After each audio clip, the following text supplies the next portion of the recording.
Итен апел за набавка на лекови за ретки болести упати Националната алијанса, која што изразува сериозна загриженост за можноста од повторно доцнење на набавката на терапии за пациентите со ретки болести.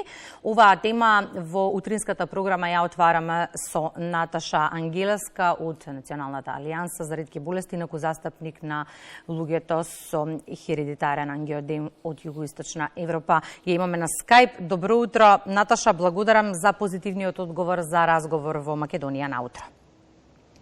Добро утро, ви благодарам за поканата. И покрај обидувањето на Министерството за здравство дека нема да доцнат лековите за пациентите со ретки болести, средина на февруари уште немаме тендер. Дали се во ова ќе влијае на нашите граѓани со ретки болести? Се разбира дека ќе влијае и не е прва година, меѓутоа навистина е веќе неиздржливо секоја година во исто време со истите предизвици да се соочуваме, особено затоа што минатата година набавката која што се случи исто така подоцна беше само за 10 месеци, што значи веќе 2 месеци некои од пациентите ќе останат без терапии, а ова доцнење претпоставува дека тоа ќе се одрази и повеќе кратно, значи некои од пациентите задолжително треба да примаат редовна терапија, која што им го зачувува животот и која што влијае врз функционирањето во секојдневниот живот на овие пациенти, а со тоа се одразува врз предизвици кои што ги имаат семејствата, затоа што со ретка болест не е засегнат само пациентот, туку целото семејство. И како во меѓувреме, Наташа, оние кои што имаат можност ги купуваат приватно и ги набавуваат од странство? Што со семејствата кои што ја немаат таа можност? Проблемот е што овие лекови се наречени орфани или лекови сираци кои што се исклучително скапи. Значи не е можно било кој член од семејство кој што има заболен со ретка болест да набавува приватно. Приватно се набавуваат одредени суплементи или одредени заменски терапии кои што ги одржуваат некако пациентите во функционалност, меѓутоа тоа не е решението. Значи секој пациент треба да си ја добива на времено пропишаната терапија која што е одобрена од специјалистите кои што се грижат за здравјето на овие лица, и затоа пак ќе повторам, значи прво е невозможно заради скапото чинење, меѓутоа и заради тоа што вие не можете да отидете во аптека, например еве во Србија, и да си купите лек за ваква ретка болест. Во повеќето земји тие се издаваат врз основа на име на пациентот. Исто како што и кај нас не може да се купат во аптеки, туку морате да ги добивате преку програмата за ретки болести, ги подигнувате од клиниката на која што ве водат соодветните специјалисти. И многу често велите промената на кадрите во институциите директно влијае на текот на процесите и ги засега граѓаните со ретки болести. Токму затоа години наназад апелирате на Националната стратегија за ретки болести, која што би требало да ја реши оваа проблематика. Кога ве прашав во текот на вчерашниот ден дали има слух за Националната стратегија, ми кажавте па да, имавме и посета од различни институции, различни министри низ годиниве, доаѓаа на работилници, дискутираат, но се промени ли нешто од тогаш? Има ли во пракса промена? Па за жал, како документ, стратегијата е веќе подготвена. Јас ви кажав, пред извесен број години имавме интензивни работилници на кои што ние како Сдружение на пациенти, дури имавме и меморандум како Национална алијанса за ретки болести склучено со Министерството за здравство, во кој што стоеше дека ваква стратегија ќе се изработи, и навистина се изработи, и таа ќе опфаќа не само секторот здравство, туку оди пошироко и за секторот социјала и за секторот образование. И ви кажав дека имавме соработка и присуство на лица и од Министерството за здравство, Комисијата за ретки болести, од Министерството за труд и социјала и Министерството за образование. Документот, пак ќе повтораме, подготвен, меѓутоа суштински тој треба да се усвои на седница на влада, како што е тоа случај во другите земји, за да може системски да се решат одредени прашања и проблеми, и ние да не зависиме од тоа кој е на власт, кој министер е министер за здравство, дали ќе се промени сега или за недела дена, затоа што сите овие кадровски промени носат секогаш еден период на прилагодување и запознавање на новите лица кои што ќе седнат во Министерското лекарското столче со нашите приоритети. Па чекајте сега да ја прочитаме, па чекајте да видиме дали е тоа приоритет, дали има обезбедени средства и слично. Средствата за терапии низ годиниве се зголемуваат, меѓутоа остануваат многу отворени прашања.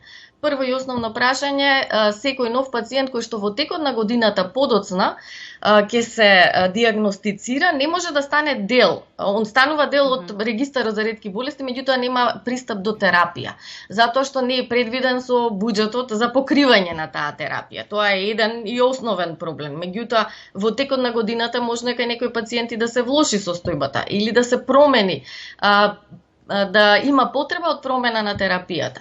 Што станува нели со изгубените денови од работа, затоа што ние како пациенти сме принудени на секој 2 месеца да одиме по клиниките и да ја подигаме терапијата. Тоа е земање слободен ден од работа. Или ако е некој ученик, значи ако треба да ја прима терапијата во клиниките, треба да отсуствува од настава. Значи бројни се тие проблеми и ние затоа баравме и во делот на социјала еве да се обезбеди за пациентите кои што се вработени или за членовите на нивното семејство да добиваат дополнителни денови, нели оние што се обезбедени за лични потреби или денови од одмор, за да можат да ги завршуваат овие обврски. Бидејќи на крај на годината ние половина одмор сме го изгубиле, некогаш и повеќе од половина, во клиничките ходници чекајќи за терапија или чекајќи да ја подигнеме терапијата ако ја користиме во домашни услови. Сите овие се многу комплицирани работи, затоа со стратегијата сакаме да обезбедиме еден холистички пристап кој што во целост ќе го гледа лицето со ретка болест и неговото семејство. Не само како некој на кој што еве државата ќе му ја купи терапијата и треба да биде задоволен. Значи квалитетот на живот е особено важен во сите аспекти. Кога се подготвував за денешното интервју, дојдов до информација дека вие сте мајка на син со хередитарен ангиодем. И сега прочитав неколку интервјуа во кои што генерално зборувате за секојдневието и предизвиците пред кои што сте исправени во текот на денот.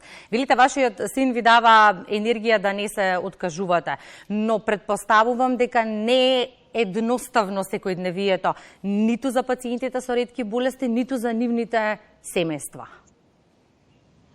Да, за жал, нашето секојдневие е поразлично од тоа на другите лица, затоа што секое станување наутро прво проверувате дали е се во ред, односно јас конкретно за мојот син, дали може да ги отвори очите, дали е способен да се исправи да го почнеме денот и доколку е се во ред, значи сме срекни, одиме на работа или во училиште или на факултет и слично. Меѓутоа има денови кога тоа не се случува, има ноќи кога не можете да спиете затоа што имате предизвици. Нашиот страв од тоа дека може да се случи нешто изненадно, затоа што состојбата хередитарен ангиоедем е така малце поспецифична, не можете да предвидите кога лицето ќе добие напад. Значи, тешко е да планирате патување.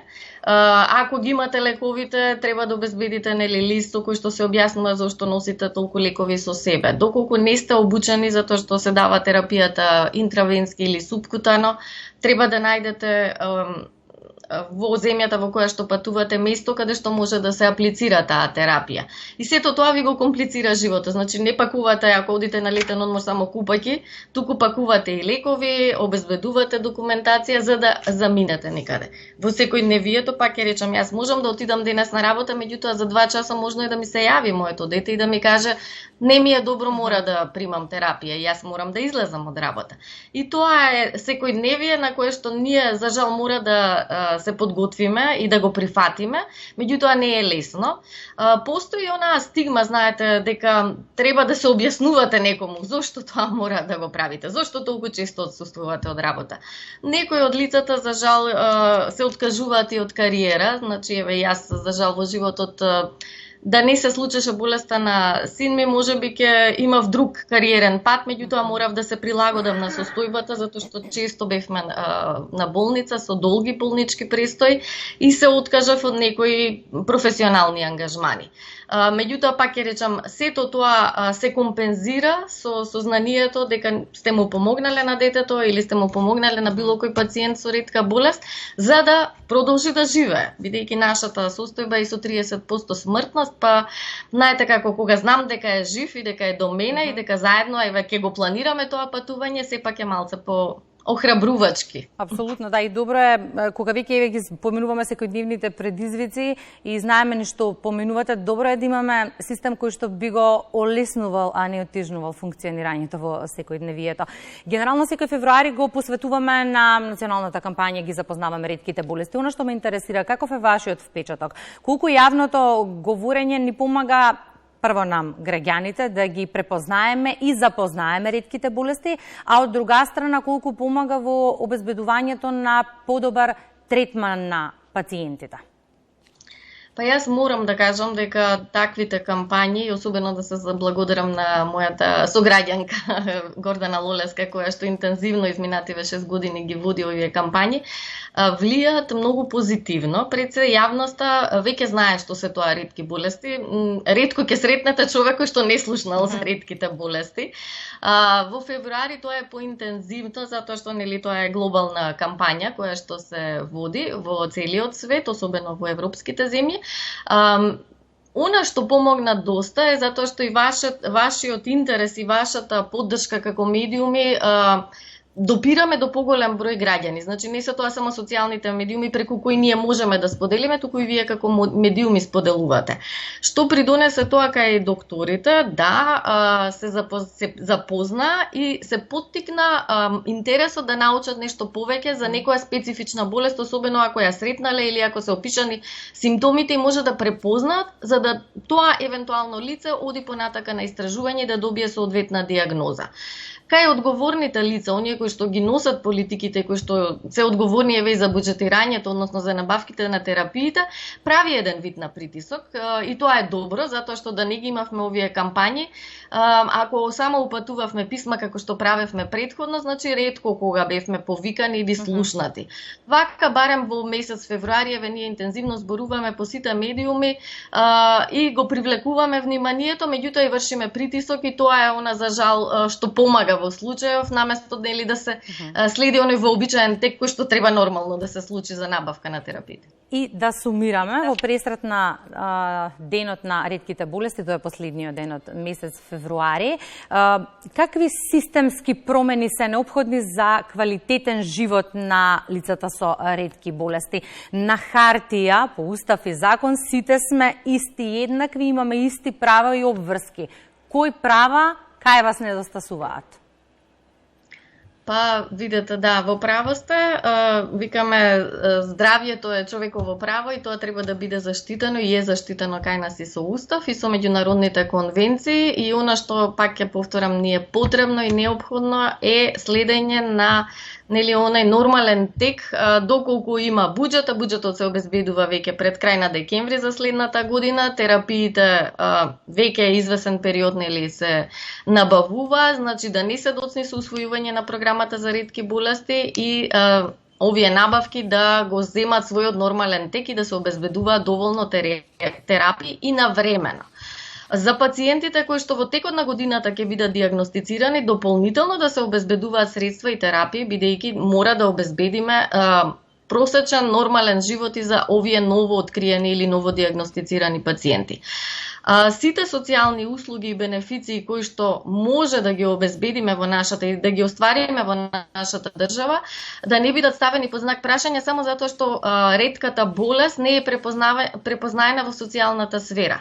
Значи доволно во еден закон за здравствена заштита каде што е споменато и ние инсистираме нели да се воведе и како дефиниција, да биде превземена и од Министерството за труд и социјала и таму да ги користат нашите сограѓани сите права кои што им следуваат, меѓутоа и во образование, да се препознаат дечињата, учениците кои што се во училиштата и да им се понуди соодветна поддршка. Доколку имаат потреба од лични асистенти, тие да се обезбедат, од образовни асистенти, од прилагодување на програмата, доколку може да се учи од дома и на тој начин да се остварува наставата. Значи сите овие три елементи се клучни кои што ние ги бараме и се надеваме дека ќе најдат свое решение, еве барем во тој документ кој што се вика стратегија за ретки болести со акцијски план. Ако нешто ние можеме да направиме од позицијата во која што сме, тоа е да ви дадеме поддршка, да говориме гласно на оваа тема, па заедно да правиме промени. Благодарам, Наташа, за гостувањето во утринската програма. Ви благодарам многу, Кристина, имајте убав ден.